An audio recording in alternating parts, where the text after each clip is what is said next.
guys, I know this video is late, but that is kind of what happens when you're sick and you got a day job. And by all the tweets I got from you guys, it seems like nothing really happened in this episode, and everybody was like, Juice, did you see episode 13 promo? Juice, did you see the trailer to episode 13? Juice, Jerome is in episode 13, oh my god!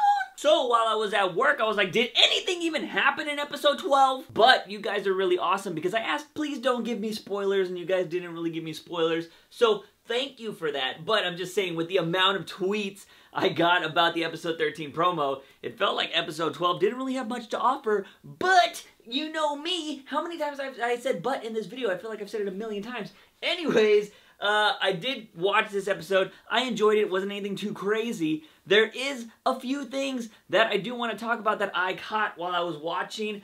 And let's just go ahead and knock out some of the other stuff real quick because I don't want to spend too much time on it. We got to see what the purpose of the owl is. I mean, because, you know, when we saw the season finale, we were like, what? Why is this owl so important? We saw the light shine through it, and it's apparently got some kind of symbol on it or something like that. So we kind of know what the hell that's for now. Alfred seems to be getting a new bae in Selina's mom. Selina's mom, of course, has a past and it has to do with criminals. That's something we will talk about a little later in the video. We got to see Lee super pissed off at Gordon, which was obviously something that was gonna happen because she just killed his husband. But, of course, not really a plot twist because we kind of figured out that was gonna happen. But she's still in love with Gordon. Oh my god.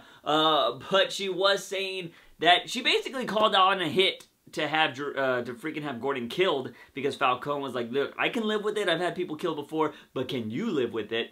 And then from there, you know, she was all like, do it. She didn't really say it, but, you know, it was kind of implied because Victor Zsasz shows up to freaking kill Gordon and he gets owned. But then again, who doesn't Gordon own? Zsasz gets owned, but that doesn't stop him from trying to kill Gordon. Lee goes and sees Barnes in Arkham Asylum, and we basically just have him confirm that he's the executioner because they kind of just threw it in your face a million times during that scene, like, I'm the executioner, bitch. Please, Gotham, give me the freaking shock gloves or shock wristbands or whatever the hell they are that he uses in the Arkham Origin games. That would be really badass. Oh, that's Electrocutioner. Why do I always get them confused? Stop, Gotham, don't do that. Never mind, scratch that. The Executioner is actually an old Batman villain from the very early comics, but, you know, that comic, that wasn't a very, you know, exciting outfit or anything that he was wearing, so I don't think they're gonna do that. He's probably just gonna go around killing people with his bare hands and stuff like that. Although he would have made a perfect Electrocutioner or whatever, so they should have freaking did that. Now I'm kind of upset that they didn't. Not really, I could care less. Back to Lee, she finds out that Barnes is just super crazy and Mario would have turned out to be super crazy as well, so she runs back to Falcone. She's all like, call off the hit, and that's when we find out that she still loves Jim and all that, because he's all like, bitch, you still love Jim, don't you? That cut to freaking Zsasz trying to shoot up Jim's apartment because, you know, he can't have nice things. And then Carmine just shows up and he's all like, Zsasz, go home. And he's all like, alright boss, later, peace out, go, what's going on, Gordon, peace out, see you again, have coffee next time. Zsasz in this show is just super chill when it comes to doing his job. But I wish they would do the real Zsasz where he freaking, every time he kills somebody, he freaking puts the damn cuts. They did it in season 1, but he never does it again anymore. Like, they should just, in season 4, they should have just, like, you know, he should just have one scar or 2 scars on his face. That's what they should do. Now to the whole Penguin Riddler thing. I don't want to spend too much time on it. One, gonna say, some of you guys called it in the freaking comments a long time ago that what's-his-name's dad was going to be Clayface. Good call on you guys. I don't know if that came out because I got that, like, a lot of people said that. They're like, oh, the dad's gonna be Clayface. The dad's gonna be Clayface. Like, people knew that that was already gonna happen.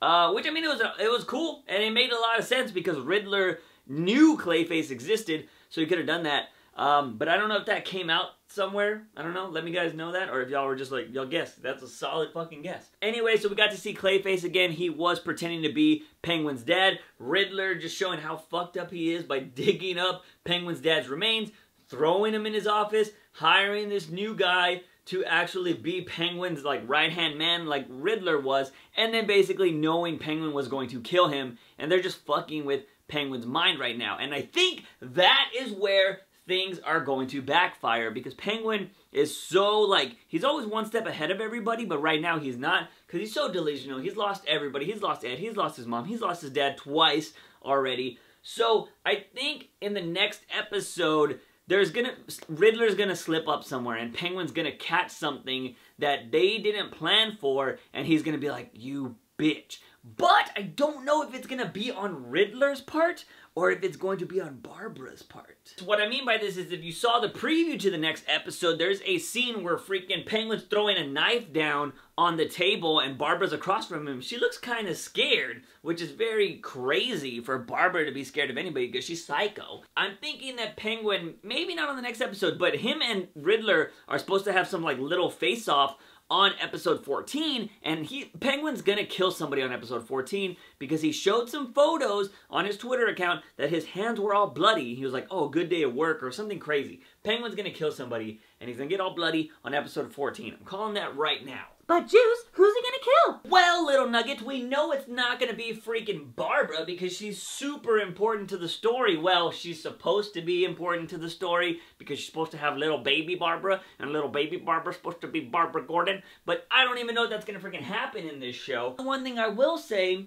is that it is very possible that Butch or just Tabitha could be killed by Penguin, and Penguin could do that because he could find out Riddler's whole freaking plan to destroy him, and maybe Penguin's like, you know what, Enigma, I did kill your girlfriend, and I totally get that why you're mad and why you wanted to do this for me, so maybe I'll forgive you for that, but I won't forgive you, Barbara, because you had no point in this, you son of a bitch. You were just trying to take what wasn't yours, and I'm gonna make you pay. And I think maybe she knows how important Tabitha is to Barbara, so maybe Penguin kills Tabitha to show, you know, what's her name, like, yeah, this is what fucking happens when you fuck with the Penguin. And a little piece of me says that it won't be Butch because I feel like he has like a good repertoire on Twitter with the fans of Gotham, and I don't know if they want to kill him off because he's actually a cool character. I'm actually a big fan of Butch, and I would kind of hate to see him die. I do want to see him just become part of an organization and freaking grow up with that organization again, much like he did with Fish Mooney. I thought that's what he was going to do with Penguin, but they're friends, they're not friends, they're friends, they're not friends. Can they just be best friends already? But I think that's going to, I think what's going to happen is I think Penguin is going to kill Tabitha to kind of show Barbara, like, look, this is what happens when you fuck with a Penguin.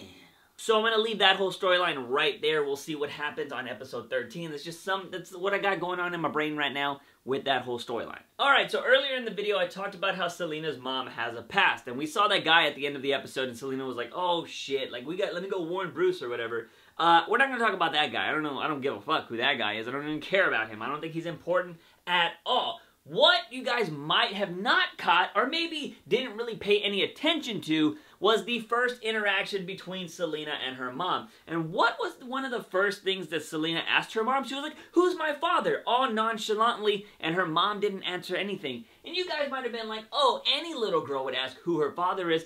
Oh my gosh! But in the Batman storyline, you guys might not know who freaking Selina's father is in Gotham. Let me rain some freaking knowledge down on you, because depending on where Gotham is getting their, where they're picking and choosing all of their freaking source material from all of the Batman mythology and everything that's out there, they could be going with a storyline from a book called, well, it's kind of like a two-part series called Batman the Long Halloween and Batman the Dark Victory, because in that freaking storyline, Catwoman, aka Selina Kyle, is looking, she kind of finds out who her father is, but she kind of finds out who her father is, but she can't prove it. Sorry, my brain's all over the place. Because this information is so juicy, in those comic books, spoiler alert, if you haven't read it, she finds out, like I said, she can't prove it, that her father is Carmine Falcone.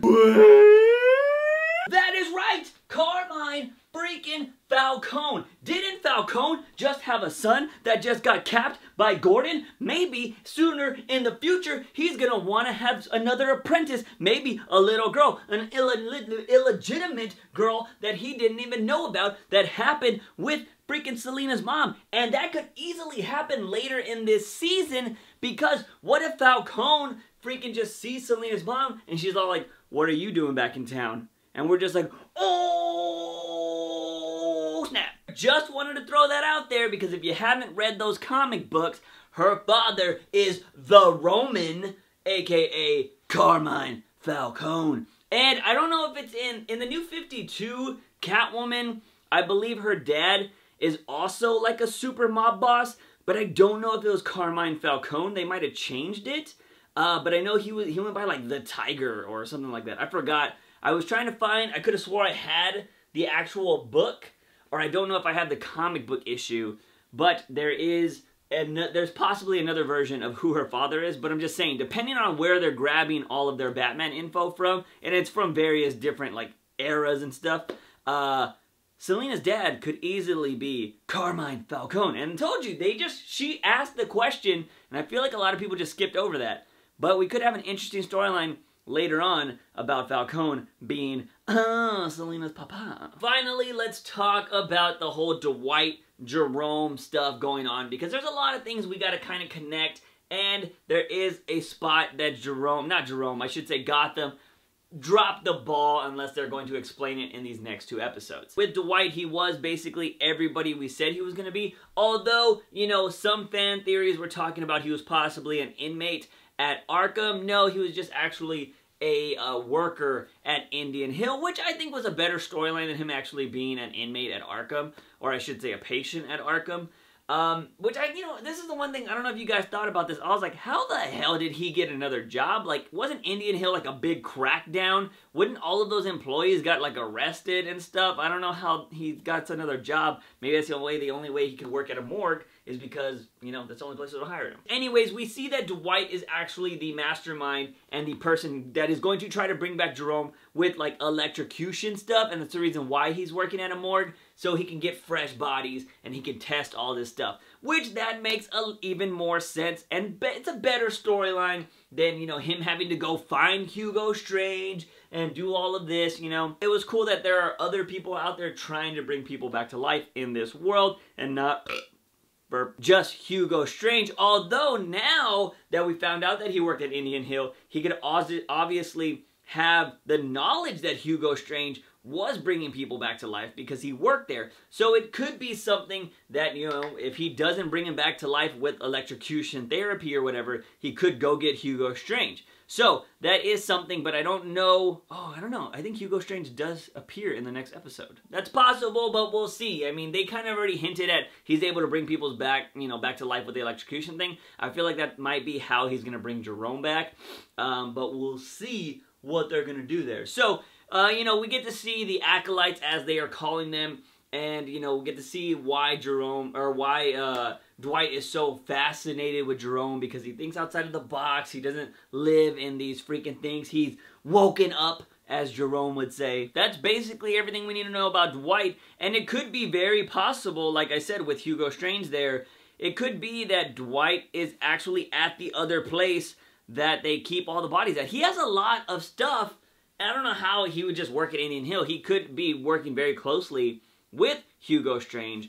We'll just have to see. I mean, like I said, if Hugo Strange is in the next one, and I haven't checked IMDb yet, but I'm pretty sure he was in episode 13 or 14. But Jerome comes back in episode 13, so I'm going to assume Hugo Strange might be in the next one. So your guys' theory of Hugo Strange helping could be a big thing. Although I'm kind of hoping Dwight just does it on his own, and he was just like, oh, I studied with Hugo Strange, I had my own methods, but, you know, whatever. He did have a weird sidekick guy helping him out too, so, you know, maybe they all just worked at Indian Hill doing their own experiments. Who knows? Anyways, we saw that he has a whole bunch of bodies, he's tested these things, and he actually has Jerome's body. So, he could have easily got it from Indian Hill and transported it here, and, you know, Jerome wasn't one of the ones that Hugo Strange woke up, although we saw him wake up a bunch of people and try different things, or he just had a bunch of experimental people or experimental things going on at Indian Hill. And that's what we saw, you know, at the end of Season 2. Which brings me to where Gotham dropped the ball. Okay, so we had this photo right here where, you know, there was a possible Jerome-type person in a tube at Indian Hill with this whole Galavan thing. We were like, that's got to be Jerome, blah, blah. That makes sense. What doesn't make sense is this photo right here where it looks to be a person like Jerome stepping out of the bus at the end of Season 2. Now, a lot of people were talking about how you could hear Jerome's laugh when they show everybody coming out of the bus, you hear Jerome's laugh, and a lot of people are like, oh shit, that's Jerome. I personally hadn't seen the episode in a while, so I went back and watched the clip on YouTube, and there is clearly a laugh very similar to Jerome's at the end of season 2, and go ahead and hear it right now.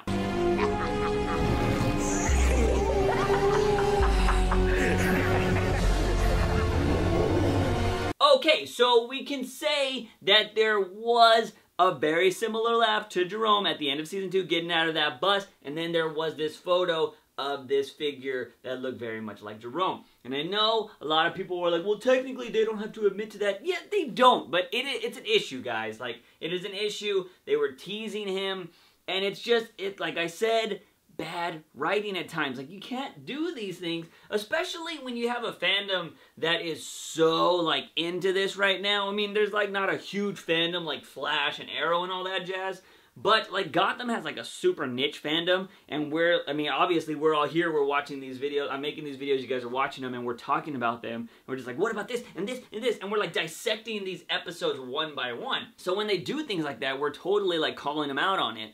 And, you know, they did this at the end of season 3. They gave us a lot of hope, and we're like, oh, shit, you know. And, I don't know. So it just doesn't make sense with the storyline they're having now, because Jerome has been apparently frozen this whole time. And it makes sense from the first photo. It doesn't make sense with the second photo and the laugh track at the end of season 2.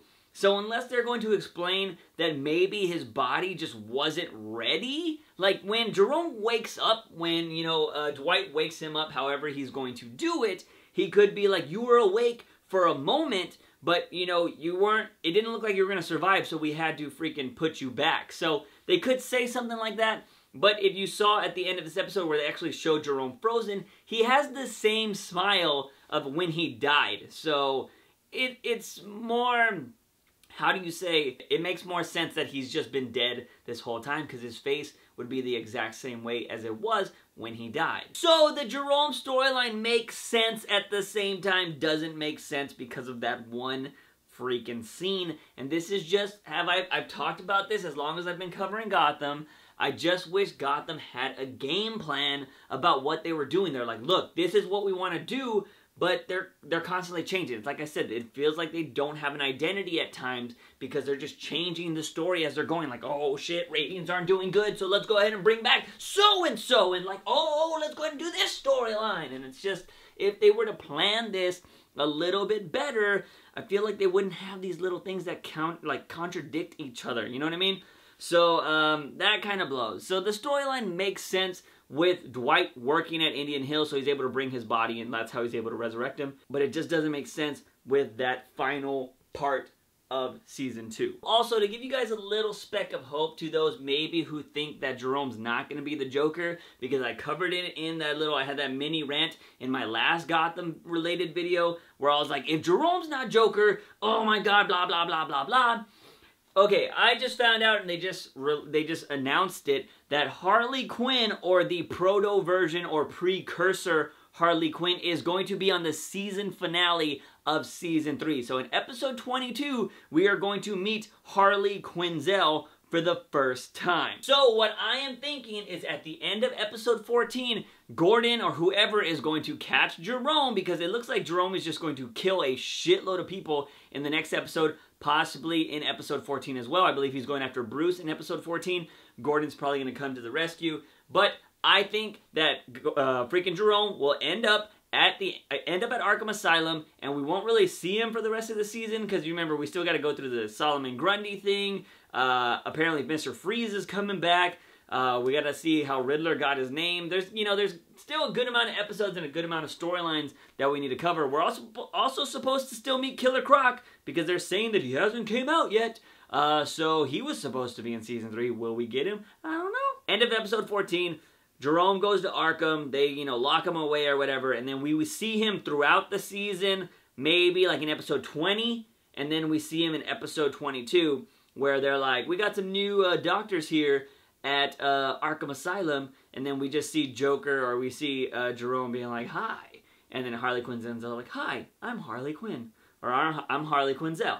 I'll be, you know, trying to help you get better, or something like that, and we're just gonna see that little, like, that's great, or something along those lines, that when you just know that Harley Quinn will be born in season 4, or maybe later, and we'll just see the relationship between them two over season 4. What I'm thinking is they'll probably develop the character of Harley Quinn over the course of the first half of season 4, you know, if they get a season 4. Which, if Jerome is not Joker, don't give me a season 4. Just cancel this show. Don't even care. I said it. I don't even care. Anyways, guys, that is it. I do want to let you know, you might have saw it at the beginning of the video, but if you want to get a Justice League shirt, because if you didn't see all of the dramatic videos I posted, we have new merch, and the group that watches this channel is now referred to as the Justice League. So if you want to pick up one of those awesome 2 new shirts that I put out, you can go ahead and check them out right here. There's a link in the description down below. They're pretty awesome, so, you know, why not pick one up if you want to, you know, show your pride as being a part of the Justice League. Anyways, guys, I want to know your thoughts on this episode of Gotham. Did you even care about it? Are you just excited for episode 13? How do you think episode 14 will end? Let me know in the comment section down below. Guys and gals, if you like this video, give it a thumbs up and share it with all your Gotham buddies. Don't forget to hit that subscribe button for all things nerdy and geeky on this channel. As always, I'm your host, JUICEbox. Remember, when you wake up in the morning, ask yourself something. If I'm a daily dose of juice, see you guys next time. Bye!